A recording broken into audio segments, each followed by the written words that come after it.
মহান রব্বুল আলামিন পিতামাতার সম্পর্কে পবিত্র কালামুল্লাহ পাকে বলেছেন, তোমরা কখনো পিতামাতার সাথে নাফরমানি করবে না। যেমন আল্লাহ তাআলা পবিত্র কালামের মধ্যে বলেন, وَوَصَّيْنَا الْإِنسَانَ بِوَالِدَيْهِ إِحْسَانًا حملته أمه كرها ووضعته كرها وحمله وفصاله 30 شهرا।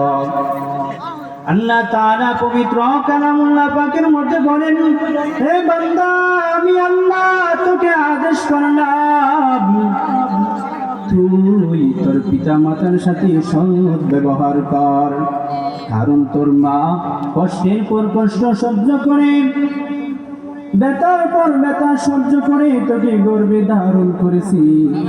আর এই গর্ভে ধারণ এবং দুধ ছাড়ানোর সময় লাগেছে 30 মাস। আল্লাহ তাআলা পবিত্র কালামের মধ্যে বলে দিয়েছে। মুহতারাম হাজরিন, আজকে যারা যদি আমরা ওই কামের প্রতি লক্ষ্য করতাম, আল্লাহ তাআলা আমাদেরকে বলেছেন পিতা মাতার সাথে সৎ ব্যবহার করার জন্য, তাহলে আজ আমাদের দ্বারা কখনো পিতা মাতাদের সাথে অবদ্ধ আচরণ করতাম না।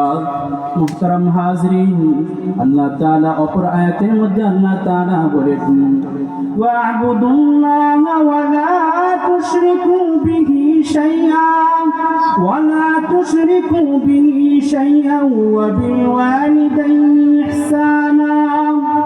আল্লাহ তাআলা বলেন, ও বান্দা, তুই আমার ইবাদত কর, আমার সাথে কাউকে শরীক করিস না, এবং সাথে সাথে তুই তোর পিতা মাতার সাথে সৎ ব্যবহার কর। যদি পিতা মাতার সাথে অসৎ ব্যবহার করো, যদি পিতা মাতার সাথে অসৎ ব্যবহার করো, তাহলে কেমন হবে? পূর্বে যারা পিতা মাতার সাথে অসৎ ব্যবহার করেছে তাদের স্থান অতি নিকৃষ্ট। মুহতারাম হাজরিন, এই জন্য নবী করিম সাল্লাল্লাহু আলাইহি ওয়াসাল্লাম বলেন, قال النبي صلى الله عليه وسلم إن الله حرم عليكم حقوق الأمهات। নবী করিম সাল্লাল্লাহু আলাইহি ওয়াসাল্লাম বলেন, আমার আল্লাহ তাআলা পিতা মাতার সাথে নাফরমানি করা হারাম করে দিয়েছেন। আর যে ব্যক্তি পিতা মাতার সাথে নাফরমানি করবে, আল্লাহ তাআলা বলেন ওই ব্যক্তি আমার জান্নাতে প্রবেশ করতে পারবে না। সে যতই বুজুর্গ হোক না কেন, যত বড় আল্লাহর ওলি হোক না কেন, যত বড় তাহাজ্জুদ গুজার হোক না কেন, যদি সে তার পিতা মাতার সাথে অসৎ ব্যবহার করে, তাহলে সে কখনো আমার জান্নাতে প্রবেশ করতে পারবে না। নবী করিম সাল্লাল্লাহু আলাইহি ওয়াসাল্লাম অপর হাদিসের মধ্যে বলে দিয়েছেন, হযরত আব্দুল্লাহ ইবনে আব্বাস রাদিয়াল্লাহু তাআলা থেকে বর্ণিত, নবী করিম সাল্লাল্লাহু আলাইহি ওয়াসাল্লাম বলেন, পিতামাতার অবাধ্য সন্তান কখনো জান্নাতে প্রবেশ করবে না। আর পিতামাতার সাথে যে সৎ ব্যবহার করেছে সেই ব্যাপারে আল্লাহ তাআলার রাসূল সাল্লাল্লাহু আলাইহি ওয়াসাল্লাম বলেন, রিদার রাব্বি ফিল ওয়ালাদি সাখাতার রাব্বি ফিল ওয়ালাদি। যে সন্তানের প্রতি তার পিতামাতা খুশি, যে সন্তানের প্রতি তার মা বাবা খুশি, আল্লাহ তাআলা বলেন ওই সন্তানের প্রতি আমি আল্লাহ স্বয়ং তার প্রতি খুশি। আর যে সন্তানের প্রতি তার পিতা মাতা নারাজ, আল্লাহ তাআলা বলেন আমিও সেই সন্তানের প্রতি নারাজ। অর্থাৎ যে সন্তান পিতা মাতার সাথে সৎ ব্যবহার করবে, পিতা মাতার সাথে অসৎ ব্যবহার করবে না, আল্লাহ তাআলা ওই সন্তানকে আল্লাহ তাআলা ওই সন্তানের প্রতি খুশি এবং তাকে আল্লাহ তাআলার জান্নাতে প্রবেশ করাবেন। পিতা মাতার সাথে যারা অসৎ ব্যবহার করেছে আমি তাদের দৃষ্টান্ত একটা দিচ্ছি। মুহতারাম হাজরিন, নবী করিম সাল্লাল্লাহু আলাইহি ওয়াসাল্লামের মধ্যে একটি ঘটনা বর্ণিত আছে। নবী করিম সাল্লাল্লাহু আলাইহি ওয়াসাল্লামের জামানায় এক সাহাবী ছিল আলকামা। ওই সাহাবী এত বড় নামাজ পড়া ছিল, ওই সাহাবী অনেক নামাজ পড়তো, তাহাজ্জুদ পড়তো। ওই সাহাবী কখনো তার নামাজ ছুটে নাই, তাহাজ্জুদ ছুটে নাই, মানুষের সাথেও সৎ ব্যবহার করতো। যখন ওই সাহাবী মৃত্যু অবস্থায় চলে গেল। যখন মৃত্যু করবে ওই সময় হয়েছে, যখন মৃত্যুর ডাক তার এসে যাবে, এমন সময় হয়েছে যখন মানুষ জানতে পারছে সে আর দুনিয়াতে বেশিদিন থাকবে না। তখন নবী করিম সাল্লাল্লাহু আলাইহি ওয়াসাল্লাম ওই সংবাদ পেয়ে কিছু সাহাবায়ে কেরামদেরকে নিয়ে ওই আলকামার বাড়ির মধ্যে গেলেন। নবী করিম সাল্লাল্লাহু আলাইহি ওয়াসাল্লাম ওই আলকামার বাড়িতে গিয়ে সবাই পড়তেছেন কালিমা লা ইলাহা ইল্লাল্লাহ মুহাম্মাদুর রাসূলুল্লাহ। ওই আলকামার সামনে বসে সবাই কালিমা পড়তেছে, উচ্চ আওয়াজে পড়তেছে, এবং সাহাবায়ে কেরামরাও বলতেছে, ও আলকামা তুমিও আমাদের সাথে কালিমা পড়ো। আলকামা চেষ্টা করতেছে কিন্তু পারতেছে না। নবী করিম সাল্লাল্লাহু আলাইহি ওয়াসাল্লাম অবশেষে ওই আলকামার স্ত্রীকে ডাক দিলেন, বলেন, ও আলকামার স্ত্রী, তোমার স্বামী দুনিয়াতে কেমন ছিল? আলকামার স্ত্রী বলল, আল্লাহর রাসূল, সে তো দুনিয়াতে অনেক নেক আমল করতেন, দুনিয়ার মধ্যে থাকাকালীন সে মানুষের সাথে অনেক ব্যবহার করে, ভালো ব্যবহার করতেন, কারোর সাথে খারাপ আচরণ করেন নাই, তিনি অনেক সুন্দর ব্যবহার করেছেন।